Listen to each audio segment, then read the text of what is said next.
वैज्ञानिक गेहूं की ऐसी किस्में बनाने पर काम कर रहे हैं जिनमें जिंक की मात्रा ज्यादा होगी। दुनिया के करोड़ों गरीब लोगों को पोषण से भरपूर भोजन नहीं मिलता।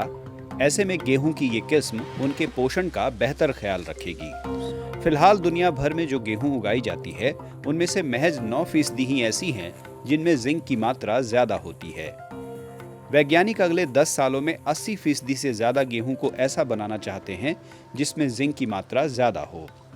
इस उन्नत किस्म के गेहूं को बीज बनाने वाली कंपनियों के जरिए कई देशों में पहुंचाने की योजना है। इनमें भारत, पाकिस्तान, बांग्लादेश, मेक्सिको और बोलीविया भी शामिल हैं। हमारे लोग गेहूं की उतनी ही अच्छी किस्में बनाने की कोशिश में हैं जैसी कि दूसरी हैं, अन्यथा किसान इन्हें नहीं खरीदेंगे।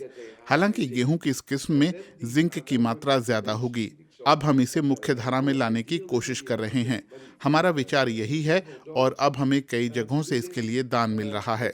अगले 10 साल में हमारे गेहूं की सभी किस्मों में पर्याप्त जिंक होगा। जो लोग गेहूं खाएंगे उनमें जिंक की कमी नहीं होगी और फिर हम यही काम मक्का के साथ करेंगे। इस साल ये बड़ा काम शुरू हो रहा है।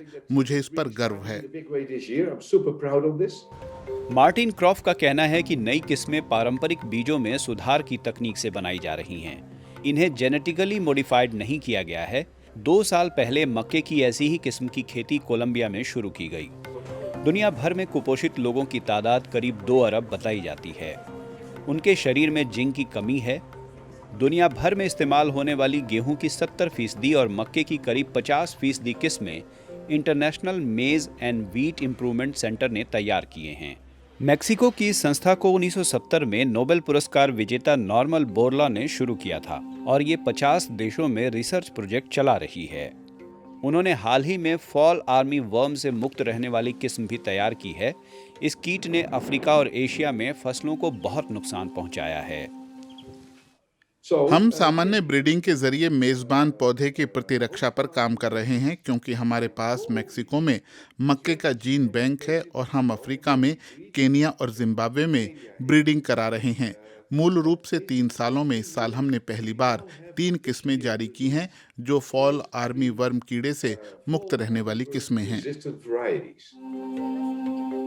ये अपने किस्म का पहला बीज है जिसका कई देशों में इस्तेमाल शुरू हो रहा है।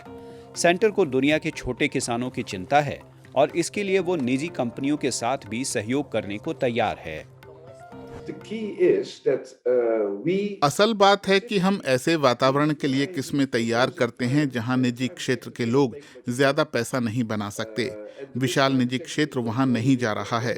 जब वो वहां जाते भी हैं तो वो हमारे सामान के साथ जाते हैं। तो हम ऐसा तंत्र बनाने पर काम कर रहे हैं कि हम उन्हें लाइसेंस दे सकें, क्योंकि हम नहीं चाहते कि सरकारी पैसा निजी क्षेत्र को सब्सिडी देने में खर्च हो।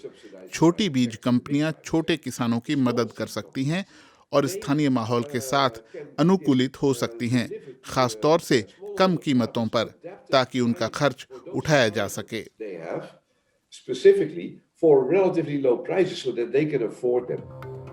सेंटर को अमेरिका और ब्रिटेन की सरकारों के अलावा बिल गेट्स और कार्लोस स्लिम जैसे अमीर लोगों से भी दान मिलता है। सेंटर का मानना है कि दुनिया भर के छोटे किसान उन पर भरोसा करते हैं और यही उनकी असली पूंजी है।